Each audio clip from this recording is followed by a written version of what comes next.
केरल में एक बार फिर निपाह वायरस की खबरों ने चिंता बढ़ा दी है। शुरुआती जांच में एक व्यक्ति की रिपोर्ट पॉजिटिव आने के बाद स्वास्थ्य विभाग अलर्ट मोड पर है। प्रशासन संपर्क में आए लोगों की पहचान कर रहा है और संक्रमण को फैलने से रोकने के लिए निगरानी बढ़ा दी गई है। बुधवार को केरल के कोझिकोड जिले में 40 साल के व्यक्ति में निपाह वायरस की पुष्टि हुई है। रिपोर्ट के मुताबिक राज्य में पहले भी 4 बार 2018, 2019, 2021 और 2023 में इस वायरस का प्रकोप देखा जा चुका है, जिसका सबसे ज्यादा प्रभाव कोझिकोड जिले पर ही हुआ था। इस दौरान करीब 31 मामले और 24 मौत दर्ज की गई थी। इसलिए स्थानीय अधिकारी इस बार जांच या इलाज में किसी तरह की कमी नहीं छोड़ना चाहते हैं। लेकिन सवाल ये है कि आखिर निपाह वायरस कितना खतरनाक है, इसके लक्षण क्या हैं और इससे बचाव कैसे किया जा सकता है। आइए थोड़ा डिटेल में जानते हैं। केरल में निपाह वायरस का नाम सामने आते ही लोगों की चिंता बढ़ना स्वाभाविक है, क्योंकि ये कोई सामान्य वायरल संक्रमण नहीं बल्कि दुनिया के सबसे घातक वायरसों में से एक माना जाता है।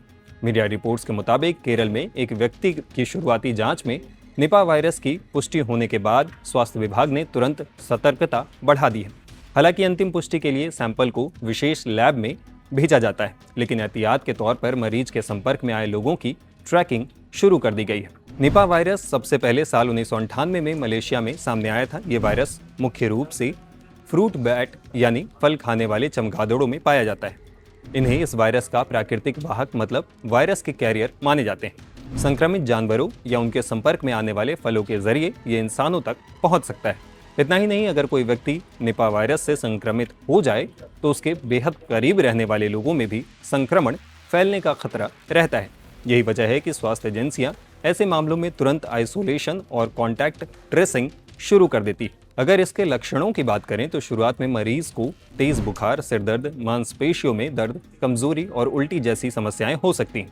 लेकिन गंभीर मामलों में ये वायरस सीधे दिमाग पर असर डाल सकता है, जिससे मरीज को दौरे पड़ना, सांस लेने में तकलीफ और कोमा जैसी स्थिति का सामना भी करना पड़ सकता है।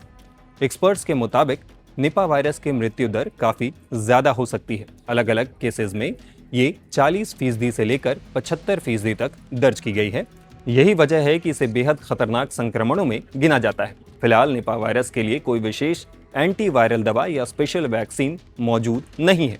मरीज का इलाज मुख्य रूप से उसके लक्षणों के आधार पर किया जाता है, ताकि शरीर को संक्रमण से लड़ने में मदद मिल सके।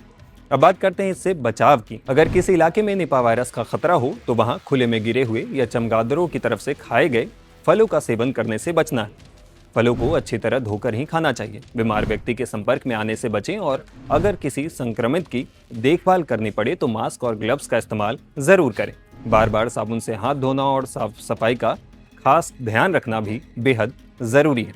अगर किसी व्यक्ति को तेज बुखार, लगातार सिर दर्द या न्यूरोलॉजिकल लक्षण दिखाई दे और वो हाल ही में संक्रमित इलाके से आया हो तो बिना देरी किए डॉक्टर से संपर्क करना चाहिए। भारत में केरल पहले भी कई बार निपाह वायरस के मामलों का सामना कर चुका है और हर बार स्वास्थ्य विभाग ने तेजी से कदम उठाकर संक्रमण को कंट्रोल करने की कोशिश की। ऐसे में घबराने की नहीं बल्कि सतर्क रहने की जरूरत है। फिलहाल स्वास्थ्य एजेंसियां स्थिति पर लगातार नजर बनाए हुए हैं। आम लोगों से अपील की जा रही है कि किसी भी अफवाह पर ध्यान न दें और केवल आधिकारिक जानकारी पर भरोसा करें। मैडम आ रही है। मैडम आ रही है। मैडम आ रही है। अरे मैडम आ रही है। अरे बाबा मैडम आ रही है। मैडम